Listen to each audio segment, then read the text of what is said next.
Okay, this is the third part of Introduction to LabVIEW, through which we're going to implement the 224 line decoder. We've designed previously in part 2 a 3 input AND gate, and we made it usable as a sub-VI in a bigger design, which we're definitely going to use here, because for the line decoder we need 4 3 input AND gate in addition to 2 inverters. So now we go to our project. This is the line decoder project. We have saved only the 3 input AND gate, virtual instrument VI, and this VI can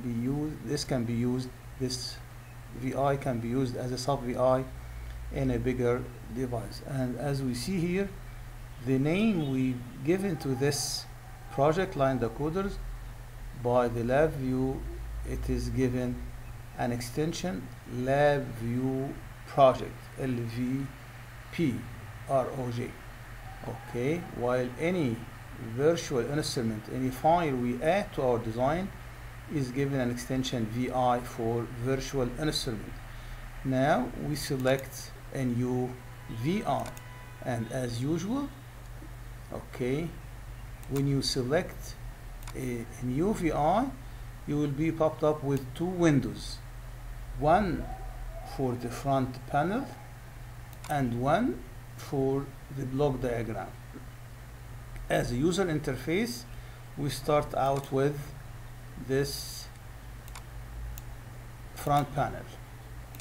What we need to add in this front panel to implement a 224 line decoder, we need to add 3 controls for our inputs, one for the enabling line, one for a control input I0, and another control input I1, and 4 indicators for the outputs Y0, Y2, Y1, Y2, and Y3.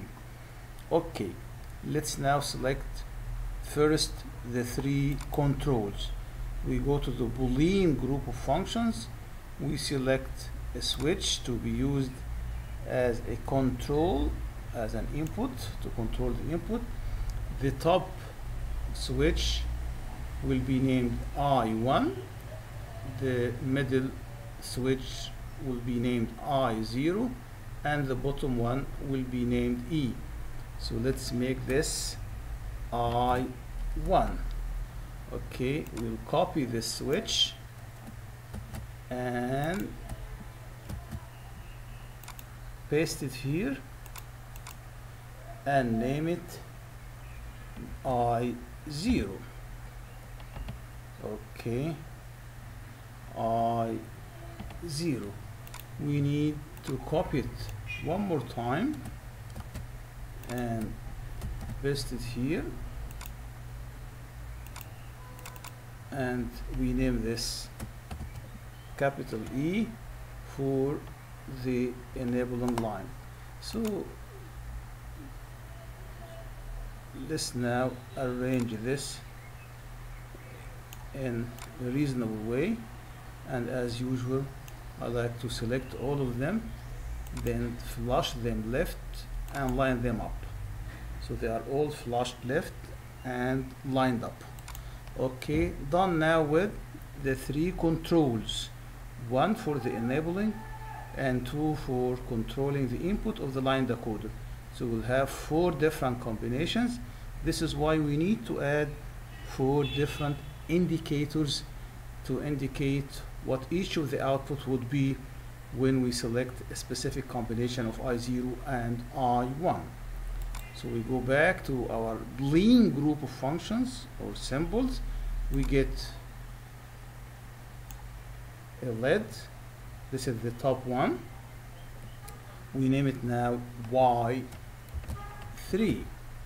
Okay, we copy it and paste it here and name it Y2. Okay, Then we need to paste it one more time here and name it y1.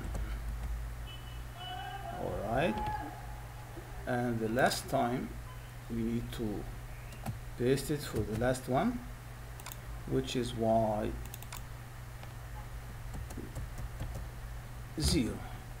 So here are our controls. Alright, so let's flush them left and line them up.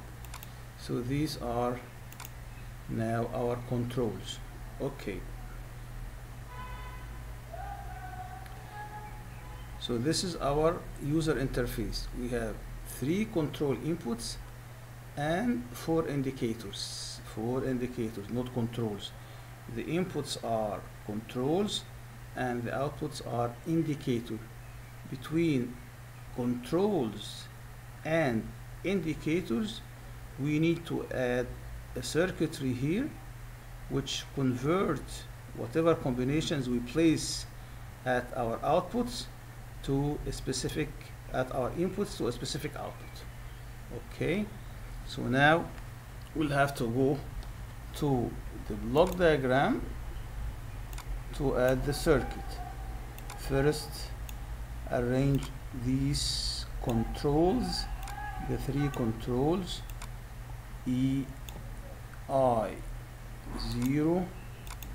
and I1, and here let's enlarge this space between controls and outputs, okay, to make a suitable enough space to add our circuitry, our logic circuits. Okay, good. Now we need, as seen here, 4 3 input AND gates and 2 inverters. If we go to the default Boolean functions of LabVIEW, we do not find a 3 input AND gate. This is why in the second part of this series of YouTube's videos, we made a 3 input AND gate and converted to be used as a sub VI. So when we go to the block diagram and we cannot find any 3 input AND gate inside these group of functions, so we have to go and select a VI. We are going to select a previously designed virtual instrument made to be used as a sub VI, and we did this here. Okay, we go to our library, to our project, and we pick this AND 3 gate. Okay, alright, we go back to here, select a VI. Okay, select this and bring it here. Okay, here you are. Alright, as we see, 3 input connectors and 1 output connector. Okay, this is a 3 input AND gate, and we need 4 instances of it. So we copy it, paste it here, one more time and one more time. Okay, so this is now our 4 AND gate, our 4 AND gates placed properly in our design. Okay, let's again flush them left and line them up. Alright, we need, in addition to this, we need to add 2 inverters. We have default inverters in our Boolean group of functions. So this is our inverter. Okay, we bring it here and we copy and paste another one. So these are our two inverters now. All right, back to our decoder. We need to connect our E control to each bottom connection of the 4 3-input NAND gates. So we take now, whenever you hover by your cursor, you hover over a connector, it is converted to the wiring tool. So we need this wiring tool. Alright, take it and connect it to the bottom connector of each one of these 4 AND gates. So this is the bottom, drag it and connect it. This is the bottom, drag it and connect it. This is the bottom, drag it and connect it. Alright, so this is now, we're done with the E. Okay, and as a matter of fact, each output of these 4 AND gates should be connected to the indicators Y0 through Y3. So we take this output of the 3-input AND gate, connected to Y0 indicator, this one connected to Y1 indicator, this one to Y2 indicator, this one to Y3 indicator. So done with E and output. Now the inverter connected to I0 direct, and the other one is connected to I1. So the bottom connector should be connected to I.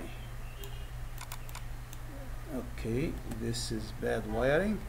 Control B to clean it, and we try it again. We take this connection. Okay, all right, now I0 is connected to the bottom inverter.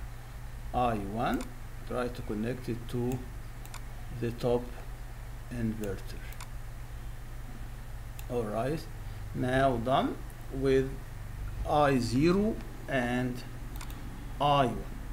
All right, here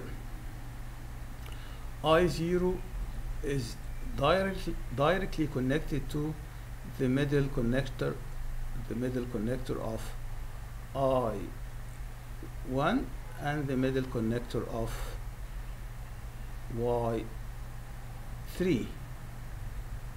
So again, we'll take I0 directly to the middle connections of the odd numbered AND gates Y1 and Y3. Okay, so we take now I0 directly. All right,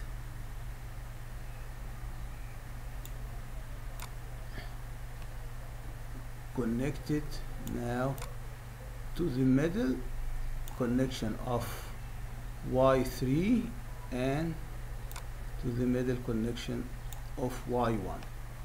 So now done with connecting I0 directly. Now I0 inverted, I0 inverted is connected to the middle connection of Y0 and Y2, even numbered gates. So this is now the inverted I0 should go to middle of Y0 and middle of Y2. Here is the middle of Y2, and this is the middle of Y0 is now directly connected to I0 inverter. So now again we're totally done with E and I0. Here comes I1. I1 directly should be connected to the top connection of Y2 and Y3. So I1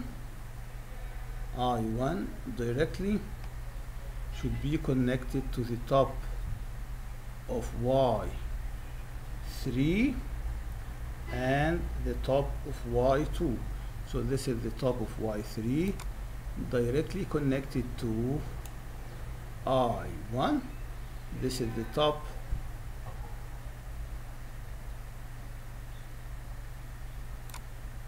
of Y2 directly connected to I1, left with I1 inverted. So I1 bar should be connected to the top connection of Y0 and Y1. So here is I1 bar, alright, that should be connected to the top of Y1 and to the top of Y0. Now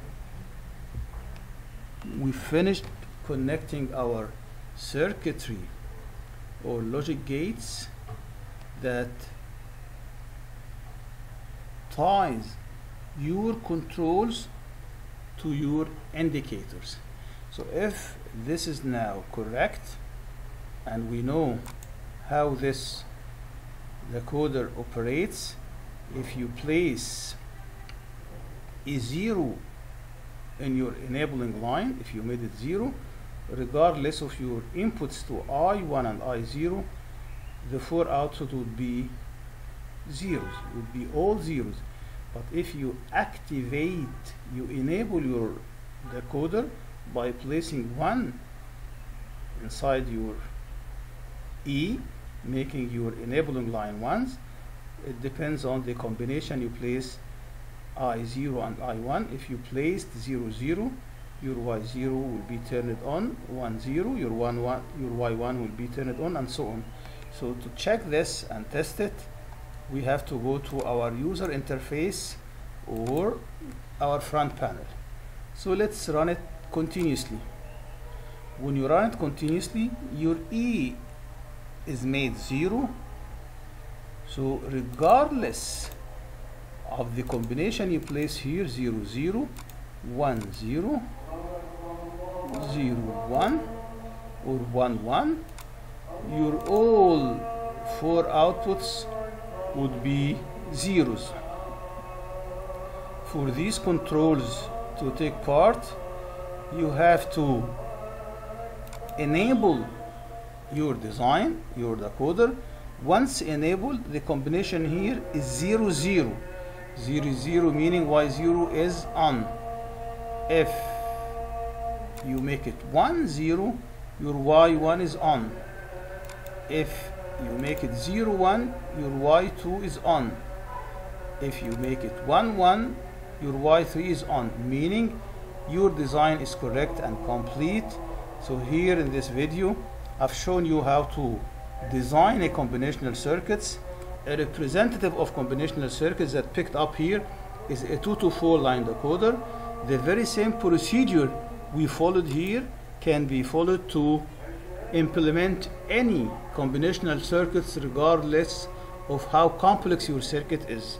Hopefully I presented you with an easy way to use a LabVIEW to implement combinational circuit. Thank you for watching.